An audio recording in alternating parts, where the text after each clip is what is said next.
اعوذ باللہ من الشیطان الرجیم بسم اللہ الرحمن الرحیم۔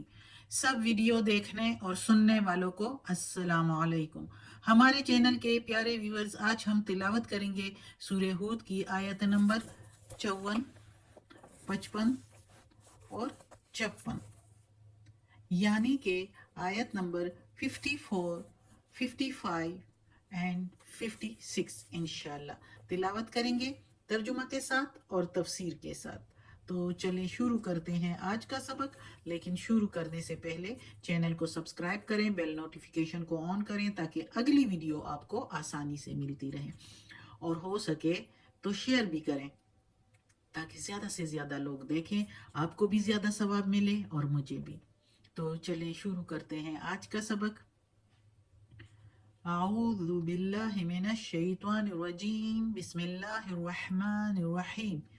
ان نقول، اور نہیں ہم کہتے، الا مگر یا سوائے، الا اترا کا مگر آفت پہنچائی یا آسیب پہنچایا تجھ کو، کا کے میننگ تجھ کو، بعض آلہتنا معبودوں نے ہمارے، بسوء بری طرح سے، ساتھ بری طرح سے۔ تفسیر میں پڑھیں گے پھر انشاءاللہ سمجھ آئے گی، لیکن بمحاورہ ترجمہ اس کا یہ ہے کہ نہیں ہم کہتے سوائے اس کے کہ آسیب پہنچایا تجھ کو ہمارے معبودوں نے، بعض ہمارے معبودوں نے بری طرح سے۔ قالا کہا ہود علیہ السلام نے، یعنی ہود علیہ السلام کا قصہ چلا رہا ہے، اور تو یہ اس کے قوم نے یہ کہا۔ اب ہود علیہ السلام کہہ رہا ہے، قالا انی اشہد اللہ، کہا ہود علیہ السلام نے بے شک میں گواہ کرتا ہوں اللہ کو،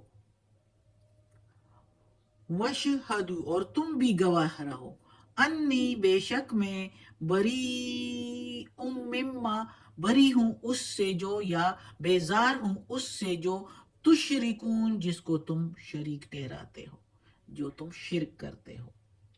یعنی اس آیت میں اب ہود علیہ السلام اپنی قوم کو کہہ رہا ہے، جو اس کی قوم جو ہے غلط رسومات اور بتوں کو پوجنا کر رہے تھے، ہود علیہ السلام ان کو منع کر رہے ہیں کہ ان کو نہ پوجو، ایک اللہ کی عبادت کرو جس نے ہمیں پیدا کیا۔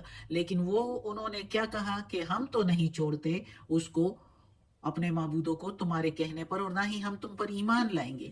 تو آگے سے اس کے معبودوں، اس کی قوم کیا کہتے ہیں؟ اس کی قوم اس ہود علیہ السلام کو کہہ رہے ہیں کہ یہ جو تم بہکی بہکی باتیں کرتے ہو، یعنی اس کی سچی باتوں کو، اللہ کو ایک ماننے کو اور اللہ کے احکامات پر چلنے کو، یعنی کسی کے ساتھ بے انصافی نہ ہو، معاشرے میں انصاف، عدل و انصاف ہو، یہ باتیں بتانے پر وہ، اس کی قوم اس کو کہتی ہے کہ تم جو یہ بہکی بہکی باتیں کرتے ہو اور سارے جہان کو بے وقوف بتا کر اپنا دشمن بنا رہے ہو، تو ہمارا تو خیال یہ ہے کہ ہمارے کسی دیوی یا دیوتا نے، جس کی تم نے کوئی گستاخی کی ہوگی، تو اس میں سے کسی نے تمہیں آسیب پہنچا کر تمہیں مجنون یا پاگل کر دیا ہے۔ استغفر اللہ، استغفر اللہ، نعوذ باللہ۔ یہ اس کی قوم نے کہا کہ ہمارے کسی معبود نے، جس کو وہ پوچھتے تھے، یعنی ہمارے کسی خدا نے، دیوی دیوتا جو ان کے ہوتے تھے، تو اس میں کسی نے، تم جو ان کی گستاخی کرتے ہو، یعنی حود علیہ السلام منع کرتے تھے نا کہ یہ تو بت ہے، یہ تو اپنے سے مکھی تک نہیں ہٹا سکتے، یہ تو اپنے لیے کچھ نہیں کر سکتے، تمہارے لیے کیا کر لیں گے؟ تو انہوں نے کہا کہ تم نے ان کے حق میں گستاخی کی، اس لیے تم مجنون ہو گئے ہو، دیوانے ہو گئے ہو، نعوذ باللہ۔ تم جو ان کی عبادت سے روکتے اور برا بلا کہتے تھے، انہوں نے اس گستاخی سے تمہیں سزا دی ہے، نعوذ باللہ۔ اب اب تم بالکل دیوانوں کی سی باتیں کرنے لگے ہو، یہ وہ اس کی قوم کہہ رہی تھی۔ تو نوح علیہ السلام جو ہے وہ کہنے لگے کہ تم لوگ جو یہ پتھر کی مورتیاں جو ہے اس کو پوجتے ہو، یہ مجھے کیا نقصان پہنچا سکتی ہے؟ تم سب جو بڑے زوراور ہو، صحت مند ہو، طاقتور نظر آتے ہو، تم خود بھی اور اپنے دیوتاؤں کے ساتھ مل کر خوب مجھ اکیلے کو کوئی مہلت نہ دو، اور مجھ پر اچانک ناگہانی جو ہے حملہ کرو تو تب بھی تم مجھے کوئی نقصان نہیں پہنچا سکتے، میرا بال بھی بھیگا نہیں کر سکتے۔ اور یہ جو تم بار بار کہتے ہو گواہ گواہ گواہ، گواہی کوئی شہادت، کوئی بڑا معجزہ، تو تم یہ لوگ جو چھوٹی چھوٹی شہادتیں تو چھوڑ کر، میں تو سب سے بڑے گواہ اللہ تعالیٰ کو پیش کرتا ہوں۔ چھوٹی چھوٹی گواہیں پیش کرنے کو تو چھوڑ دو، میں تو سب سے بڑے گواہ، بڑی شہادت اللہ کی پیش کرتا ہوں، جس نے یہ کائنات پیدا کی، تم کو بنایا، مجھ کو بنایا، ان سب زمین پر جو کچھ ہے ان سب کو بنایا، میں تو اس کی شہادت پیش کرتا ہوں جس نے اس کائنات کو بنایا، اور اس کائنات میں ہر نظارہ اور ہر گوشہ یہ گواہی دے رہا ہے کہ جو میں بول رہا ہوں وہ سچ پر مبنی ہے، وہ حقیقت پر مبنی ہے، وہ ٹھیک ہے، وہ سچائی ہے۔ اور یہ جو تم جس تصورات پر قائم رہے ہو اور معبودوں کو اپنے بنائے ہوئے ہو، یہ جو گمان اپنے اور خیالات اپنے بنائے ہوئے ہیں، یہ سارے جھوٹے ہیں، یہ افتراء ہے۔ میں تو تمہارے ان معبودوں سے اور ان خیالات سے بری ہوں، بیزار ہوں، میں اس میں شامل نہیں ہوں جس کو تم پوچھتے ہو، میں اس سے بیزار ہوں، کیونکہ اللہ نے مجھے سیدھا راستہ دکھایا ہے، اور میں اس اللہ کی عبادت کروں گا، تم لوگوں کے کہنے پر کبھی بھی نہیں آؤں گا، اور تمہارے معبود مجھے کیا کر سکتے ہیں۔ اگلی آیت میں پڑھتے ہیں، من دونہ، سوائے اس کے یا اس کے سوا، فقیدونی، پس پلاننگ کرو میرے بارے میں، یا تدبیریں لڑاؤ، جمیعاً، سب مل کر، ثم، پھر، لا تنظرون، نہیں تم مجھ کو مہلت دو۔ یعنی تم سب مل کر، جس طرح ابھی میں نے کہا کہ اپنی ان دیوتاؤں کی فوج میں مل کر ایک فوج بناؤ اپنی پوری، اور مجھ پر ناگہانی حملہ کرو، تو تب بھی میرا بال نہیں بھیگا کر سکتے، مجھے کوئی مہلت بھی نہ دو، سارے مل کر میرے خلاف لڑو، کیونکہ اللہ کا پیغمبر ہوں، اللہ نے مجھے بھیجا ہے تمہاری طرف، اور اللہ سے کوئی نہیں لڑ سکتا۔ یہ تو مشیت الہی ہے جو اللہ نے ڈیل دی ہوئی ہوتی ہے، انسان کو خود مختار چھوڑا ہوا ہے کہ کہاں تک برائی کرے گا، کسی کو دنیا میں بھی پکڑ لیتا ہے اور آخرت میں بھی رسوا کر دیتا ہے، اور کسی کو اگر دنیا میں رسوائی نہیں دیتا لیکن آخرت میں پھر خوب اس کی سزائے تیار ہے، جہنم کی شکل میں اور رسوائی کی شکل میں۔ استغفر اللہ، اللہ معاف کرے۔ اگلی آیت ہے، انی توکلتو، بے شک میں تو بھروسہ کرتا ہوں، علی اللہ، اوپر اللہ کے، ربی، جو رب ہے میرا، وربکم، اور رب ہے تمہارا، ما من دابت، نہیں ہے کوئی چلنے والا، الا، سوائے، ہوا، اس کے، آخذ، پکڑ میں، بناصیتہا، اس کی چوٹی، بناصیتی، چوٹی، جو سر کے بالوں کی بنی ہوتی ہے چوٹی، ہاں، اس کے، یعنی نہیں ہے زمین پر کوئی چلنے والا ایسا جس کی چوٹی اللہ کی پکڑ میں نہ ہو، یعنی اللہ کے پکڑ میں ہے۔ انا، بے شک، ربی، رب ہے میرا، علی، اوپر، صراط مستقیم، سیدھے راستے پر، بے شک، بے شک اسی رب نے تو ہمیں سیدھا راستہ دکھا رہا ہے، تو وہ خود بھی سیدھے راستے پر ہے۔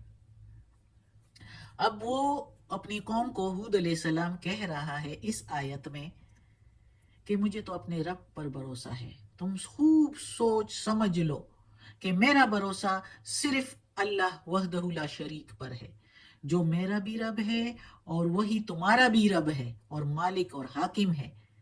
وہ الگ بات ہے کہ تم غلط فہمی میں مبتلا ہو، تم دنیا کی جاہ و وجاہت اور مال اور دولت کو چھوڑ نہیں سکتے، اور اپنے گمان اور خیالات کے پیچھے، اپنے نفس کے پیچھے پڑے ہوئے ہو اور مانتے نہیں ہو، ورنہ وہ رب تمہارا بھی ہے، اور نہ صرف میرا اور تمہارا، بلکہ ہر چھوٹی اور بڑی چیز جو زمین پر چلنے والی ہے، خالص صرف اور صرف اس کے قبضہ میں، ایسے جیسے کہ اس کے سر کے بال، یعنی چوٹی جو ہے، وہ اللہ کی پکڑ میں ہے، اللہ کے ہاتھ میں ہے، وہ جس طرف چاہے اسے کھینچے، اسے پھیر دے، کسی کی مجال نہیں کہ اس کے قبضہ سے، اس کے ہاتھ سے، اس کے اختیار سے اپنے آپ کو نکال دے اور نکل کر بھاگ جائے۔ ہر ظالم اس کی گرفت سے نہیں چھوٹ سکتا. ہر ظالم جتنی بھی ظلم کرے گا تو دنیا میں بھی رسوائی اور آخرت میں بھی کب تک کرے گا، اور نہ ہی سچے لوگ اس کی پناہ میں رہ کر رسوا ہو سکتے ہیں. بے شک ہمارا پروردگار، میرا پروردگار، یہ تو حود علیہ السلام یعنی اپنے ان کو کہہ رہا ہے کہ پروردگار عدل و انصاف کے سیدھے راستے پر ہے، اور اس کے یہاں نہ ظلم ہے، نہ بے موقع کسی کو ایویں ہی انعامیں نہیں دیتا. جب کوئی اچھے کام کچھ کرتا ہے اور اللہ کو ان کے دلوں کا حال معلوم ہوتا ہے تو تبھی اس کو وہ کچھ ملتا ہے، انعامات جو اللہ دیتا ہے. اور اس راستے پر، سیدھے راستے پر چلنے والوں کی حفاظت بھی کرنے والا ہے. وہ خود حفاظت کرتا ہے جو سیدھے راستے پر چلتے ہیں. کیسے محمد صلی اللہ علیہ وآلہ وسلم اور صحابہ کرام کی حفاظت کی اور ساتھ دیا اور مدد کی. چھوٹی سی چھوٹی فوج ان کی، 10 بندے، ایک بندہ ان کے 30 بندوں پر، ایک بندہ 30 بندوں کے لیے کافی ہوتا تھا. زرار بن ازور 30 مخالفین تھے رومن، اور ان کے وہ پیچھے پڑ گئے. وہ جاسوسی کرنے گیا تھا. 30 بندے تھے، 19 کو اس نے مار دیا اور 11 بھاگ گئے. ایک بندہ. اللہ ساتھ ہے نا، اس لیے تو جس کے ساتھ اللہ ہو اس کو کوئی شکست نہیں دے سکتا. اور اللہ اپنے سیدھے راستے پر چلنے والوں کو جو ہے ہمیشہ سیدھا ہی رکھتا ہے، اور یہ اللہ ہی کی مہربانی ہوتی ہے. اور لیکن ان پر ہوتی ہے جو یہ خواہش رکھتے ہیں، جو دنیا کی جاہ و جاہت اور مال اور دولت میں غرق ہوئے ہوتے ہیں، ان کو پھر اللہ چھوڑ دیتا ہے اور ان کو غرق بھی کر دیتا ہے اور ان کو رسوا بھی کر دیتا ہے. صدق اللہ العظیم. آج کا سبق ختم ہوتا ہے. اللہ ہمیں توفیق دے کہ ہم اس قرآن مجید کا ترجمہ مکمل کریں اور اس پر عمل کرنے کی توفیق دے. صدق اللہ العظیم. یا اللہ، یا پروردگار، یا رب العالمین، یا مالک یوم الدین، یا علی کل شیء قدیر. یا اللہ، یہ تیرے کلام قرآن مجید کی تلاوت کی ہے، اس کے ترجمہ تفسیر میں کوئی غلطی ہوئی ہو تو معاف کر دینا. یا اللہ، اس کے زیر زبر پیش میں، اس کے تلفظ میں، یا اللہ تو معاف کرنے والا مہربان ہے. اور یا اللہ، یا پروردگار، یا رب العالمین، ہمیں عافیت والے معاملات دیں، ہماری بیماریاں، تکالیف، پریشانیاں اور برائیاں ہم سے دور کر دے. اور یا اللہ، ہمیں اپنے نیک اور صالح لوگوں میں شامل کر دے. آمین ثم آمین.